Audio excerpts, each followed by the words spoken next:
Está en nuestros estudios Eduardo Cáceres, él es miembro del Consejo Directivo de la Asociación Nacional de Centros. La Asociación Nacional de Centros reúne, Eduardo, bienvenido.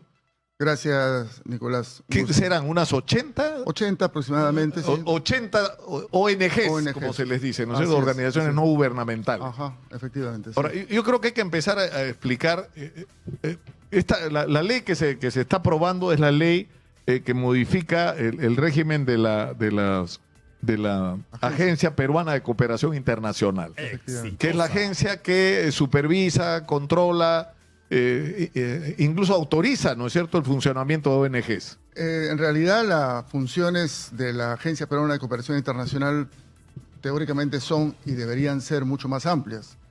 Lo que le corresponde a esta agencia es promover, captar recursos de la cooperación internacional y canalizarlos a distintos actores de la sociedad peruana y del Estado peruano.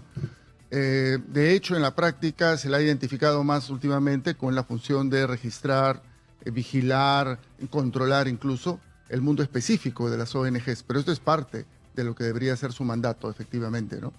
Ahora, acá hay un trasfondo político, evidentemente, ¿no? Es decir, se asocia a lo que los sectores conservadores denominan el mundo caviar y el uso de las ONGs para poco menos que conspirar contra el Estado peruano, ¿no? Efectivamente, ahí hay una visión obviamente distorsionada, falsa, malintencionada, porque el mundo de las organizaciones no gubernamentales es mucho más amplio. En términos, no hay un registro exacto porque no es obligatorio hasta hoy que estén registradas en APSI o en alguna otra instancia, pero se calcula que son más de 1.500, 1.800 las organizaciones con esta característica que existen en el Perú y que cubren todo el espectro, espectro ideológico, religioso, eclesial, etcétera, ¿no? Tan ONG es a pro del IDL como lo es el Instituto de Libertad y Democracia de Hernando de Soto, por ejemplo, ¿no? O como son varias de estas organizaciones que promueven agendas tipo con mis hijos no te metas, etcétera, ¿no? Que son también instancias que son organizaciones de sociedad civil que reciben cooperación internacional. Pero los reflectores los han puesto determinados sectores ultraconservadores de la sociedad peruana en las organizaciones de la sociedad civil que tienen una postura crítica frente a diversos aspectos de las relaciones de poder en el país, de los temas medioambientales, de las relaciones de género y de las relaciones laborales en el Perú. Claro, ahora, lo que se dice es que supuestamente las ONG reciben muchísimo dinero del exterior y que no hay ninguna supervisión ni sobre el origen ni sobre el uso de esos fondos. Eso es absolutamente falso. En primer lugar, el monto que reciben, que llega a las organizaciones no gubernamentales, representa no más de 1/3 de toda la cooperación internacional que llega al Perú y cubre una agenda tremendamente amplia. De hecho, eso está en los informes anuales de la Agencia Peruana de Cooperación Internacional. La mayor parte de esos fondos van a actividades de tipo claramente humanitario, ¿no? Que tienen que ver con alimentación, que tienen que ver con cuidado de infancia abandonada, ¿no? Y en segundo lugar van las que van a los temas medioambientales y a los temas productivos. Esas son las que tienen mayor peso. Y por otro lado, los niveles de controles han sido y son muy estrictos. En primer lugar, por los propios donantes. Ningún donante, sea un donante institucional como la Agencia de Cooperación de la Unión Europea o lo que USAID hasta el momento en el que estuvo funcionando efectivamente, entregan la plata para que cada uno haga con ella lo que le dé la gana, ¿no?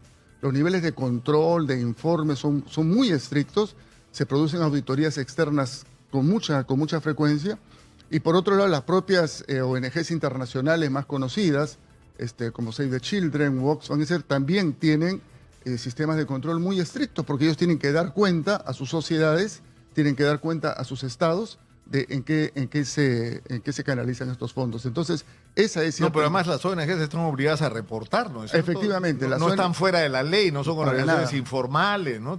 Para nada, efectivamente. Las ONGs que estamos, lo digo en primera persona, porque APRODE está inscrita en la Agencia Peruana de Cooperación Internacional, reportamos anualmente en términos globales y en términos de cada uno de los proyectos que ejecutamos, y hay supervisión de APSI.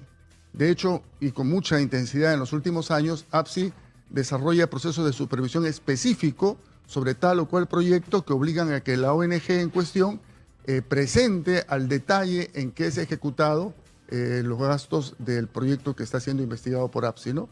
Eso es Ahora, muy por eso, estricto. a mí lo que me ha llamado la atención de lo que he podido revisar de la ley es que es como reiterativa, ¿no? Porque dice, tiene que haber control, pero si el control existe, tiene que haber reporte de gastos, pero si se reportan los Así gastos, es. o sea, es como, digamos, se inventa una realidad y se pretende legislar sobre una realidad que ya está legislada, o sea, Efectivamente, ¿no? o sea, lo que se presenta como la intención de la ley es reiterativo. El contenido de la ley no es reiterativo.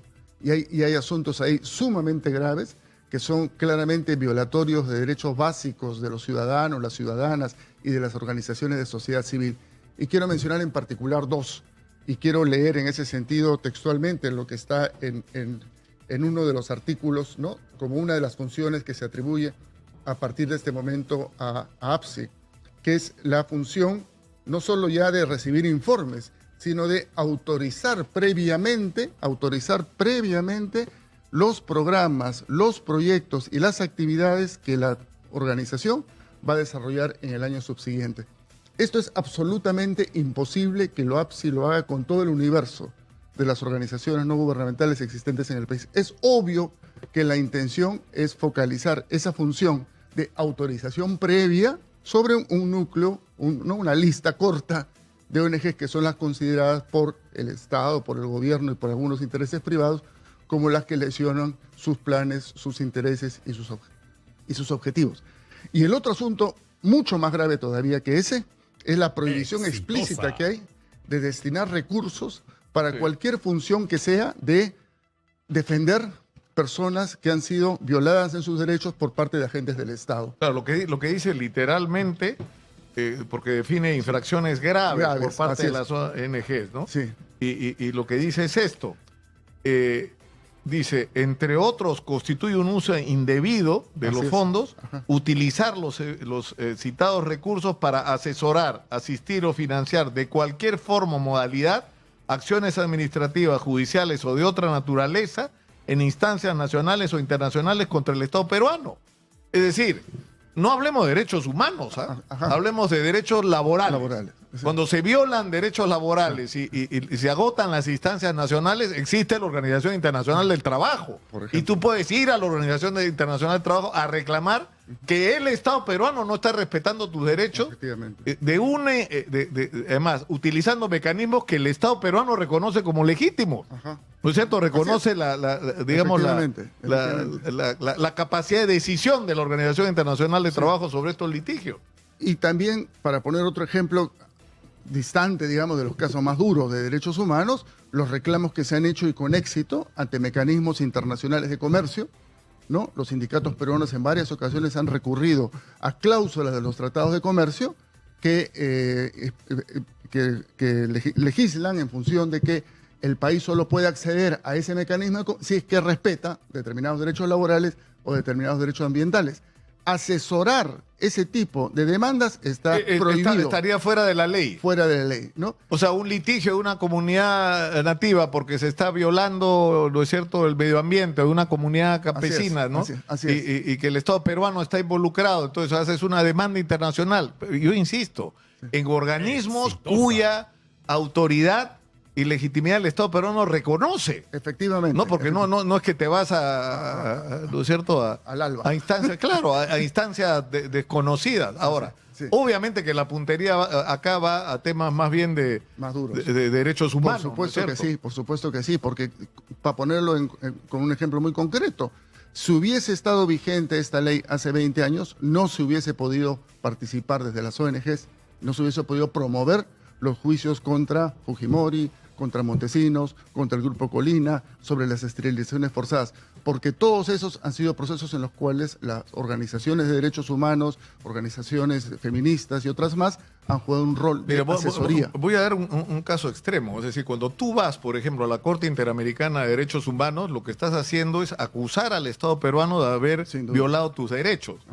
Y voy a poner un caso que no sé si a Marieta le va a gustar, ¿no? Porque ella tiene su punto de vista político muy definido. Pero el general Rivero Lazo, yo estoy convencido, con todas las diferencias que he podido tener con Fujimori y todo lo demás, de que lo que ha pasado con él ha sido un abuso. Ha sido un abuso. Y ha tenido que recurrir a la Corte Interamericana de Derechos Humanos. Es decir, la familia de Rivero Lazo con esto no tendría derecho a recurrir a la Corte para que se corrija la barbaridad que la justicia está haciendo con su padre. Con esto no tendría derecho a apelar a una organización no gubernamental de cualquier índole para que lo asesore. Ahora, la diferencia en el caso que tú mencionas y los nuestros es que el general Rivero Lazo tiene una asesoría legal financiada por el Estado peruano, porque el Estado peruano financia abogados privados para todos los operadores del Estado que han sido acusados de uno u otro tipo de violación. Y digamos que es entendible, el Estado está defendiendo a sus operadores frente a las demandas. Los demandantes, que suelen ser personas vulnerables, que suelen ser comunidades campesinas, que suelen ser personas quechohablantes, etcétera, lo único que les quedaría es recibir la asesoría de parte de los abogados de oficio. Perderían automáticamente cualquier posibilidad de recurrir a una asesoría especializada, profesional, comprometida con sus casos, en una situación de inequidad jurídica pues espectacular, ¿no es cierto? Mientras que el acusado tiene de su lado a un estudio muy importante de Lima, como de hecho sucede hoy. Y yo te invito a que ustedes como periodistas investiguen quién está defendiendo a quién dentro de los casos que están en curso en este momento en el país sobre temas de derechos humanos. Tenemos que terminar, Eduardo, pero esto ya es ley, ¿no es cierto? Esto es ley, esto ha sido promulgado ayer, además y la puntería está clara, yo creo, clara, ¿no? La puntería es el IDL, la puntería es APRODE, la puntería son los organismos fundamentalmente ocupados de derechos humanos, y no se dan cuenta que con esto están afectando muchísimo más gente, ¿no es cierto? Están afectando muchísimo más gente y están poniendo al país en una situación de paria internacional que comparte pues con muy pocos estados en el mundo, ¿no es cierto? Porque quitarle a los organismos de derechos humanos la posibilidad de asesorar, acompañar casos de demanda de violación de derechos frente a los estados, que es casi lo esencial de la función de los organismos de derechos humanos durante todo el siglo XX y lo que da del XXI, es simplemente sacarlos del escenario, y creo que eso ha sucedido ya en algunos países y supongo que en general, ponernos ahí es ponernos en una situación de parias internacionales que va a tener consecuencias políticas, diplomáticas y probablemente incluso económicas para el país. No, por supuesto, porque si queremos entrar a ser parte de los países del primer mundo, uno de los requisitos es precisamente el reconocimiento de las instancias internacionales y de la existencia de organizaciones no gubernamentales, ¿no? Ahí donde el Estado falla. Muchas gracias, Eduardo. Yo, miren, no hay que ser brujo. Muchas de las decisiones, espero que todas las barbaridades que están decidiendo se van a revertir y se va a imponer nuevamente la sensatez, la convivencia serena y no sé, moderna.